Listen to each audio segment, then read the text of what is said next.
사도신경으로 우리의 신앙을 고백하겠습니다. 나는 전능하신 아버지 하나님 천지의 창조주를 믿습니다. 나는 그의 유일하신 아들 우리 주 예수 그리스도를 믿습니다. 그는 성령으로 잉태되어 동정녀 마리아에게서 나시고 본디오 빌라도에게 고난을 받아 십자가에 못 박혀 죽으시고 장사된 지 사흘 만에 죽은 자 가운데서 다시 살아나셨으며 하늘에 오르시어 전능하신 아버지 하나님 우편에 앉아 계시다가 거기로부터 살아있는 자와 죽은 자를 심판하러 오십니다. 나는 성령을 믿으며 거룩한 공교회와 성도의 교제와 죄를 용서받는 것과 몸의 부활과 영생을 믿습니다. 아멘. 찬송가 86장입니다. 찬송가 86장 내가 늘 의지하는 예수입니다.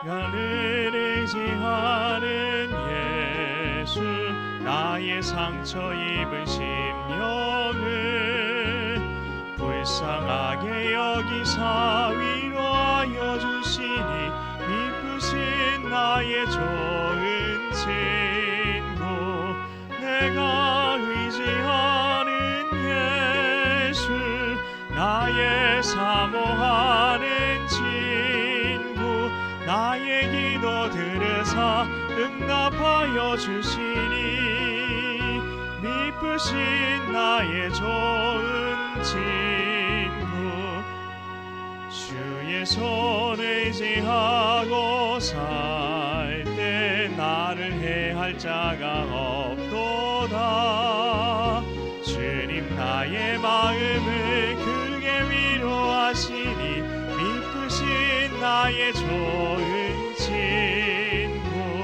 내가 의지하는 예수 나의 사모하는 친구 나의 기도 들으사 응답하여 주시니 미쁘신 나의 좋은 친구 내가 요단강 건너가며 마음이 두려워서 떨 때도 주가 인도하시니 어찌 두려워하랴 미쁘신 나의 좋은 친구 내가 의지하는 예수 나의 사모하는 친구 나의 기도 들으사 응답하여 주시니 미쁘신 나의 좋은 친구 이웃 천국에 올라가서 모든 성도들과 다 함께 우리들을 구하신 주를 찬양하리라 미쁘신 나의 좋은 친구 내가 의지하는 예수 나의 사모하는 친구 나의 기도 들으사 응답하여 주시니 미쁘신 나의 좋은 친구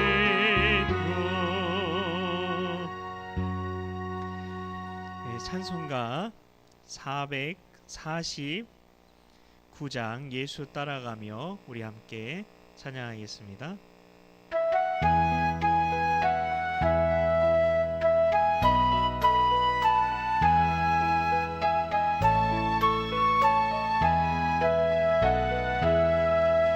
예수 따라가며 복음 순종하면 우리 행할 길 바라겠네 주를 의지하며 순종하는 자를 주가 늘 함께 하시리라 의지하고 순종하는 길은 예수 안에 즐겁고 복된 길이로다. 해를 당하거나 우리 고생할 때 주가 위로해 주시겠네. 주를 의지하며 순종하는 자를 주가 안위해 주시리라. 의지하고 순종하는 길은 예수 안에 즐겁고 복된 길이로다. 남의 짐을 지고 슬픔 위로하면 주가 상급을 주시겠네. 주를 의지하며 순종하는 자를 항상 복 내려 주시리라. 의지하고 순종하는 길은 예수 안에 즐겁고 복된 길이로다. 우리 받은 것을 주께 다 드리면 우리 기쁨이 넘치겠네. 주를 의지하며 순종하는 자를 은혜 풍성케 하시리라. 의지하고 순종하는 길은 예수 안에 즐겁고 복된 길이로다. 주를 힘입어서 말씀 잘 배우고 주를 모시고 살아가세. 주를 의지하며 항상 순종하면 주가 사랑해 주시리라. 의지하고 순종하는 길은 예수 안에 즐겁고 복된 길이로다. 아멘. 이 시간에는 우리 333 우리 기도를 드리는 시간을 갖도록 하겠습니다. 기쁨의 하나님을 잊지 않고 하나님께 기쁨이 되는 자로 살게 하소서. 하나님이 기쁨이신 것처럼 나도 늘 기쁨의 사람으로 살게 하소서. 내 주변에 있는 사람에게도 기쁨의 사람으로 살게 하소서. 우리 같이 주님의 이름 한번 간절히 부르시고 하나님께 기도하도록 하겠습니다. 주여, 하나님 감사합니다. 하나님, 이 시간 우리가 기쁨의 하나님을 기억하게 하여 주시옵소서. 하나님, 우리 삶 가운데에 하나님 기쁨의 하나님을 잊지 않게 하여 주시옵소서. 그리하여 하나님, 우리가 너희는 하나님 이 세대를 본받지 말고 하나님 오직 하나님의 기쁘시고 온전하신 하나님 그 뜻이 무엇인지 하나님 밝게 깨달아서 하나님 우리의 몸을 하나님께 산제사로 드리는 하나님 그런 하나님 예배자의 삶을 살아가라 말씀하신 그 말씀대로 우리가 하나님께 기쁨이 되는 자로 살아가게 하여 주시옵소서. 우리의 삶이 하나님의 기쁨이 되게 하여 주시옵소서. 기쁨의 하나님을 잊지 않고 늘 기억하며 하나님께 기쁨이 되는 자로 살아갈 수 있는 그렇게 살기로 다짐하는 우리가 되게 하여 주시옵소서. 하나님이 기쁨이신 것처럼 하나님 우리도 늘 기쁨의 사람으로 살게 하여 주시옵소서. 항상 기뻐하라, 이것이 너희를 향하신 하나님의 뜻이니라 말씀하신 것처럼 하나님 우리가 늘 기뻐하며 살게 하여 주시옵소서. 모든 상황 가운데에 그 어떤 상황 속에서도 하나님 바라보며 기뻐하게 하여 주시옵소서. 세상은 우리에게 기뻐할 수 없다 말하지만 하나님 우리가 하나님 나라의 그 가치에 따라서 하나님의 진리 위에 굳게 서서 하나님 그 어떤 상황에서도 기쁨의 하나님을 바라보며 우리도 하나님 늘 기쁨의 사람으로 살아가게 하여 주시옵소서. 하나님, 우리가 하나님 나만 기뻐하는 사람이 아니라 하나님 내 주변에 있는 사람들에게도 하나님 기쁨을 흘려보내는 하나님 기쁨의 통로로서 그 삶을 살아가게 하여 주시옵소서.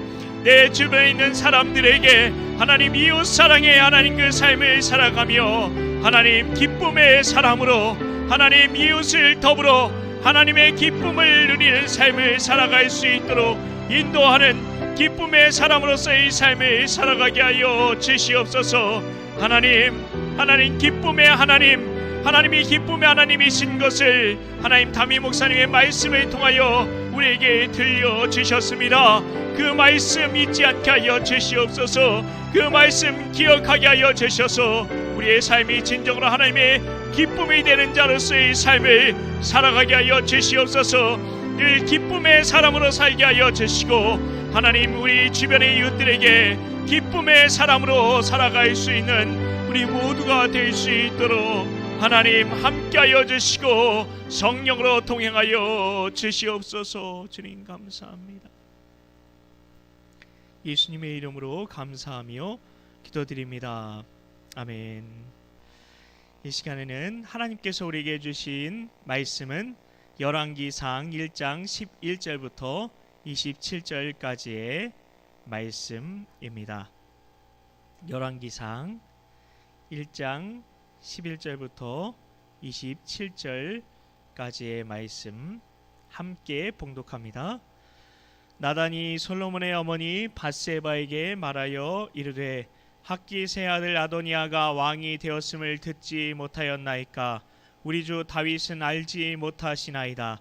이제 내게 당신의 생명과 당신의 아들 솔로몬의 생명을 구할 계책을 말하도록 허락하소서. 당신은 다윗 왕 앞에 들어가서 아뢰기를 내 주 왕이여, 전에 왕이 여종에게 맹세하여 이르시기를 내 아들 솔로몬이 반드시 나를 이어 왕이 되어 내 왕위에 앉으리라 하지 아니하셨나이까? 그런데 아도니아가 무슨 이유로 왕이 되었나이까 하소서. 당신이 거기서 왕과 말씀하실 때에 나도 뒤이어 들어가서 당신의 말씀을 확증하리이다. 밧세바가 이에 침실에 들어가 왕에게 이르니 왕이 심히 늙었으므로 수냄 여자 아비삭이 시중 들었더라. 밧세바가 몸을 굽혀 왕께 절하니 왕이 이르되 어찌 됨이냐? 그가 왕께 대답하되 내 주여, 왕이 전에 왕의 하나님 여호와를 가리켜 여종에게 맹세하시기를 내 아들 솔로몬이 반드시 나를 이어 왕이 되어 내 왕위에 앉으리라 하셨거늘 이제 아도니아가 왕이 되었어도 내 주 왕은 알지 못하시나이다. 그가 수소와 살찐 송아지와 양을 많이 잡고 왕의 모든 아들과 제사장 아비아달과 군사령관 요압을 청하였으나 왕의 종 솔로몬은 청하지 아니하였나이다. 내 주 왕이여, 온 이스라엘이 왕에게 다 주목하고 누가 내 주 왕을 이어 그 왕위에 앉을지를 공포하시기를 기다리나이다. 그렇지 아니하면 내 주 왕께서 그의 조상들과 함께 잘 때에 나와 내 아들 솔로몬은 죄인이 되리이다. 밧세바가 왕과 말할 때에 선지자 나단이 들어온지라. 어떤 사람이 왕께 말하여 이르되 선지자 나단이 여기 있나이다 하니 그가 왕 앞에 들어와서 얼굴을 땅에 대고 왕께 절하고 이르되 내 주 왕께서 이르시기를 아도니아가 나를 이어 왕이 되어 내 왕위에 앉으리라 하셨나이까? 그가 오늘 내려가서 수소와 살찐 송아지와 양을 많이 잡고 왕의 모든 아들과 군사령관들과 제사장 아비아달을 청하였는데 그들이 아도니아 앞에서 먹고 마시며 아도니아 왕은 만세술을 하옵소서 하였나이다. 그러나 왕의 종 나와 제사장 사독과 여호야다의 아들 분하야와 왕의 종 솔로몬은 청하지 아니하였사오니 이것이 내 주 왕께서 정하신 일이니까. 그런데 왕께서 내 주 왕을 이어 그 왕위에 앉을 자를 종에게 알게 하지 아니하셨나이다. 아멘. 주님의 은혜와 평강이 수요예배 자리에 나오신 우리 성도님들 모두에게 가득하시길 예수님의 이름으로 축복합니다. 다윗의 아들 아도니아의 반역은 꼭 막아야만 했습니다. 두 가지 이유 때문입니다. 첫째는 솔로몬과 밧세바의 생명을 보존하기 위해서입니다. 둘째는 솔로몬이 왕이 되는 하나님의 뜻을 이루기 위해서였습니다. 이 때문에 하나님의 선지자였던 나단은 적극적인 방법을 찾습니다. 그리고 두 가지 방법을 사용합니다. 먼저 나단은 솔로몬의 모친 밧세바를 다윗에게 보내어 아도니아의 반역 소식을 알리게 합니다. 다음으로 선지자 나단 자신도 다윗에게 나아가 솔로몬을 향한 하나님의 약속을 떠올리게 합니다.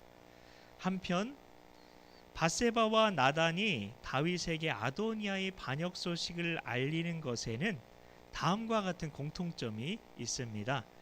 아도니아의 반역 사건을 다윗이 모르고 있었다는 것과 백성과 신하들 모두가 다윗의 공식적인 태도 표명을 기다린다는 것, 그리고 마지막으로 아도니아가 초대하지 않은 세력이 누구인지를 은근히 밝히고 있다는 점입니다. 그런데 차이점이 좀 있습니다. 그것은 나단이 했던 말은 밧세바의 말과 조금 강도를 달리하고 있다는 것입니다.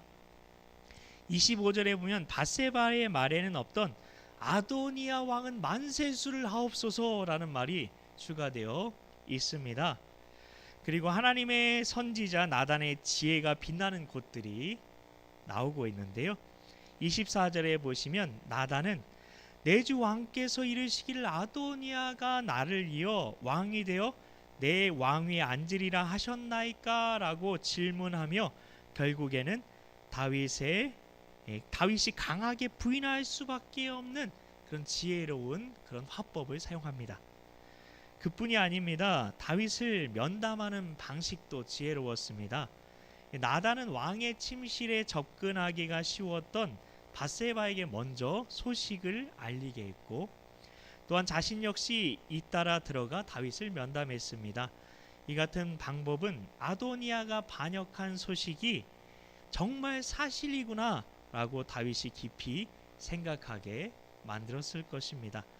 그러나 만일 아도니아의 반역이 저지되고 솔로몬이 왕위에 오르게 된 것이 밧세바와 나단의 활동에 의해서만 결정된 것이라면 그것은 단지 왕위 계승을 둘러싼 왕실 내부의 냄새나는 그런 암투에 불과했을 것입니다.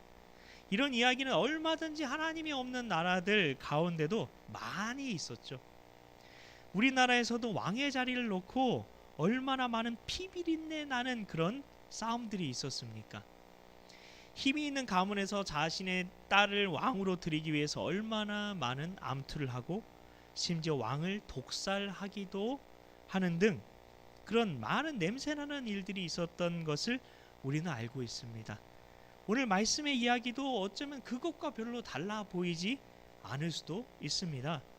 그러나 우리가 이 이야기를 기억하고 이 말씀에 귀 기울여야만 하는 이유가 있습니다. 그것은 나단과 밧세바의 지혜로운 행동이 다윗에게 하나님의 약속을, 하나님의 말씀을 상기시켜서 위기를 극복하도록 일깨워 주었다는 점입니다. 다윗이 하나님의 약속을 기억하고 그 약속을 붙들도록 했다는 것입니다. 그랬기 때문에 다윗 역시 자신의 결정이 하나님의 뜻을 따르는 것임을 공개적으로 밝힐 수가 있었던 것이죠. 우리는 오늘 말씀에서 하나님의 뜻이 이루어지게 하기 위해서 열심을 다한 충성스러운 일꾼 나단의 모습을 충분히 볼 수 있었던 것입니다. 나단은 다윗의 신실한 조력자였습니다. 그는 좋은 말로만 다윗을 보필한 게 아니었어요. 요즘에는 그냥 막 좋은 말로만 뒤에서 그렇게 하는 사람들이 많이 있는 것 같은데요. 심지어 나단은 책망자로서도 충성을 다했습니다. 사무엘하 7장 그리고 사무엘하 12장에 각각 보시면 그런 모습들이 각각 잘 나오고 있습니다. 다윗이 성전을 짓고자 했을 때는 하나님이 그것을 얼마나 기뻐하시는지 그런 하나님의 축복의 말씀을 전한 통로가 되기도 했고요. 그리고 다윗이 우리아의 아내 밧세바와 간음했을 때 다윗을 매섭게 책망하기도 했습니다. 그는 다윗이 하나님의 말씀 위에 굳게 선 삶을 살도록 늘 그의 곁을 지켰던 것입니다. 그런데 이제는 밧세바와 다윗을 도와 하나님께서 택한 사람 솔로몬의 왕위 등극을 위해서도 적극적으로 충성하고 있는 것입니다. 세상적으로 볼 때 아도니아의 편에 서는 것이 당연해 보입니다. 그런 능력도 있었고요. 왕위 계승 순위를 볼 때도 당연히 그가 왕이 되었어야 합니다. 어떻게 보면 정통성도 가지고 있는 거죠. 군대 총사령관인 요압까지 이 아도니아를 따릅니다. 그건 무슨 말입니까? 이스라엘 전군이 다 아도니아를 지지한다는 것이었습니다. 솔로몬을 따르다가 요압의 칼에 목숨을 잃을 수도 있다는 것이었습니다. 요압은 정말 근데 그렇게 할 수 있는 위인이었습니다. 아주 잔인한 사람이었거든요. 다윗이 허락하지 않았는데도, 왕인 다윗이 허락하지 않았는데도 사울 왕의 사촌 형제였던 아브넬을 죽였어요. 그리고 심지어 왕의 아들이었던 압살롬까지 죽였어요. 그러니 나답쯤은 얼마든지 죽일 수 있었던 것입니다. 그런데 과연 솔로몬을 따르는 것이 하나님의 뜻이라고 공개적으로 솔로몬을 지지하는 발언을 쉽게 할 수 있었을까요? 그는 어떻게 이런 목숨을 건 선택을 했던 것일까요? 그는 하나님 보시기에 충성스러운 사람이었기 때문입니다. 히브리어로 충성은 에메트란 단어인데요.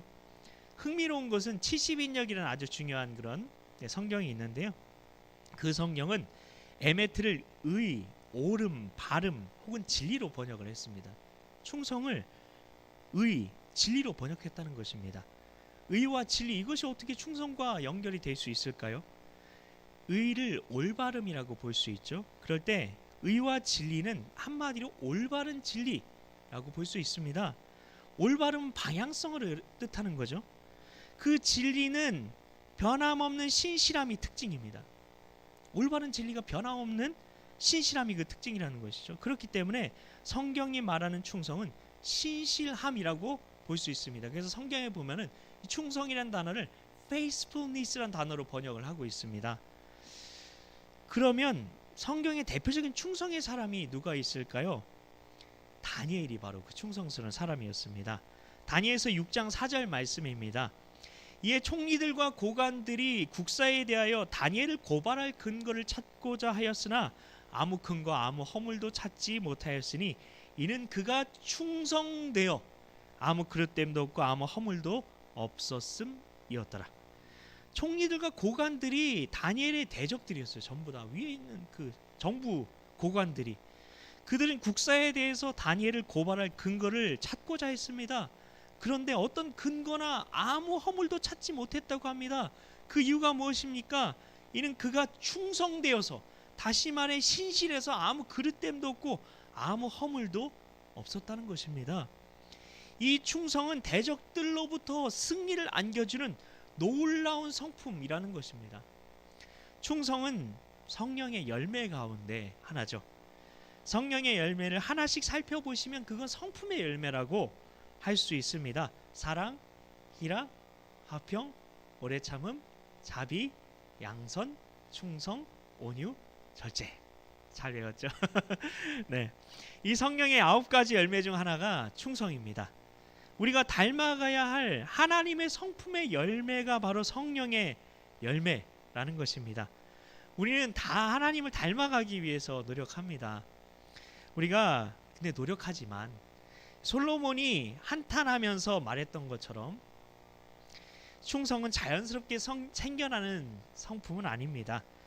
많은 사람이 각기 자기의 인자함을 자랑하나니 충성된 자를 누가 만날 수 있으랴? 충성된 자를 찾아보기가 너무 힘들다는 거죠. 솔로몬이 잠언 20장 6절에서 했던 말입니다.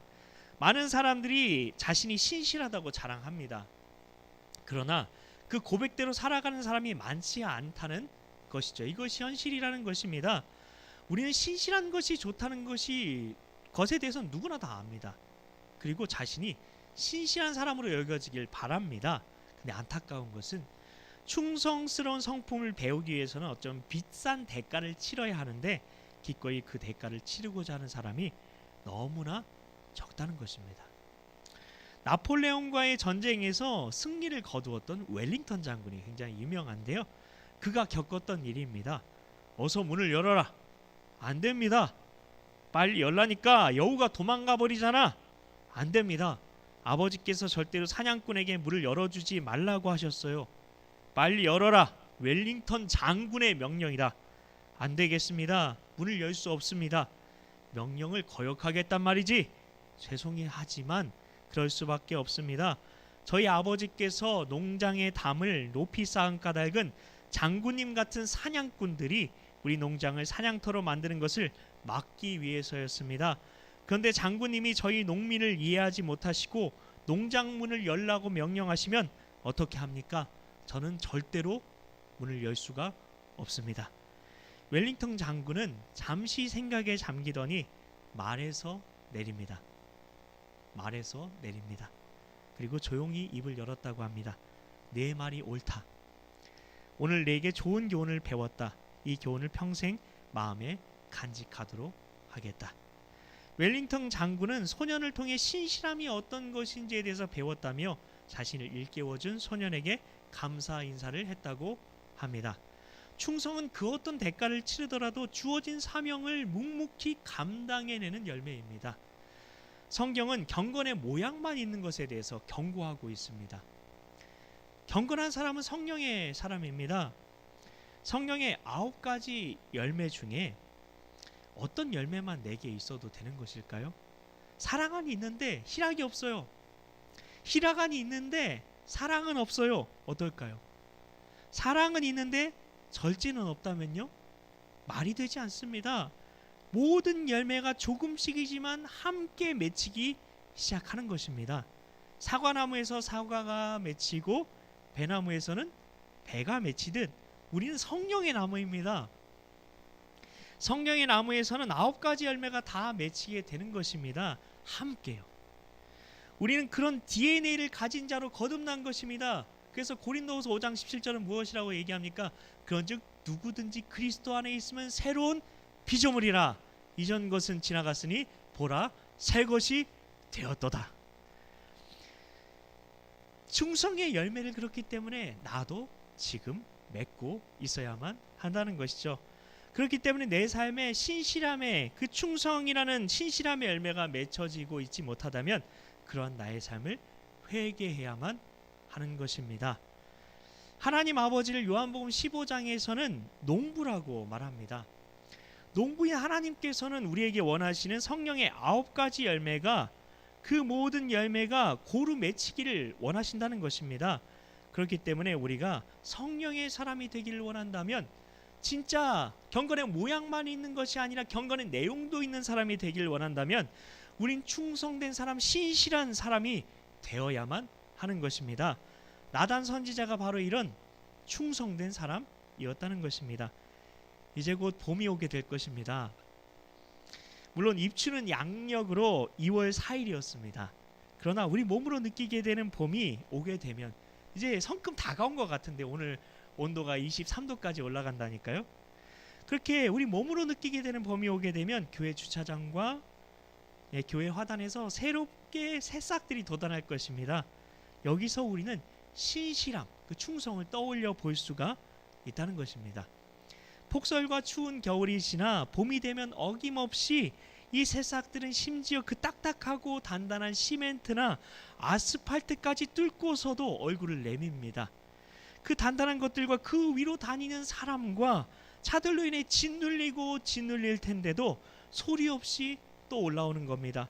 그리고 그 연약해 보이는 새싹들이 이러한 생명력을 통해 창조주 하나님의 살아계심과 다스림을 증거해 주게 될 것입니다. 성도 여러분, 우리가 매일 새벽에 나와서 기도하고 이렇게 수요일 오전에까지 나와서 예배하며 하나님을 바라보아도 내 삶이 하나도 달라지는 것 같지 않아 보일 수도 있습니다.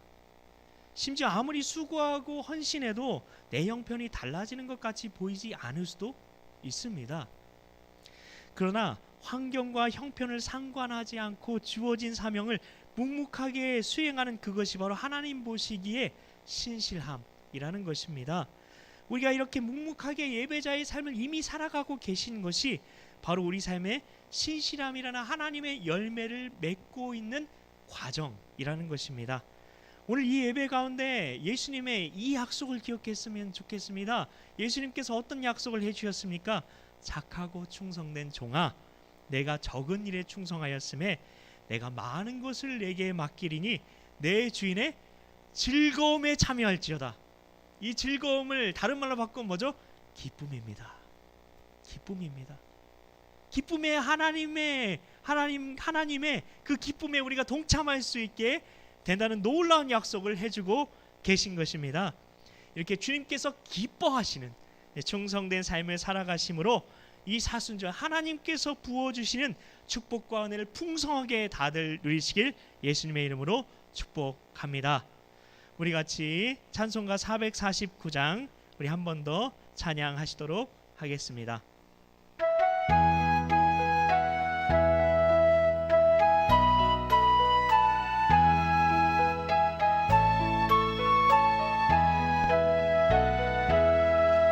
예수 따라가며 복음 순종하면 우리 행할 길 환하겠네. 주를 의지하며 순종하는 자를 주가 늘 함께 하시리라. 의지하고 순종하는 길은 예수 안에 즐겁고 복된 길이로다. 해를 당하거나 우리 고생할 때 주가 위로해 주시겠네. 주를 의지하며 순종하는 자를 주가 위해 주시리라. 의지하고 순종하는 길은 예수 안에 즐겁고 복된 길이로다. 남의 짐을 지고 슬픔 위로하면 주가 상급을 주시겠네. 주를 의지하며 순종하는 자를 항상 복 내려 주시리라. 의지하고 순종하는 길은 예수 안에 즐겁고 복된 길이로다. 우리 받은 것을 주께 다 드리면 우리 기쁨이 넘치겠네. 주를 의지하며 순종하는 자를 은혜 풍성케 하시리라. 의지하고 순종하는 길은 예수 안에 즐겁고 복된 길이로다. 주를 힘입어서 말씀 잘 배우고 주를 모시고 살아가세. 주를 의지하며 항상 순종하면 주가 사랑해 주시리라. 의지하고 순종하는 길은 예수 안에 즐겁고 복된 길이로다. 아멘. 주님 가르쳐주신 주기도문으로 예배를 마치도록 하겠습니다. 하늘에 계신 우리 아버지, 아버지의 이름을 거룩하게 하시며 아버지의 나라가 오게 하시며 아버지의 뜻이 하늘에서와 같이 땅에서도 이루어지게 하소서. 오늘 우리에게 일용할 양식을 주시고 우리가 우리에게 잘못한 사람을 용서하여 준 것 같이 우리 죄를 용서하여 주시고 우리를 시험에 빠지지 않게 하시고 악에서 구하소서.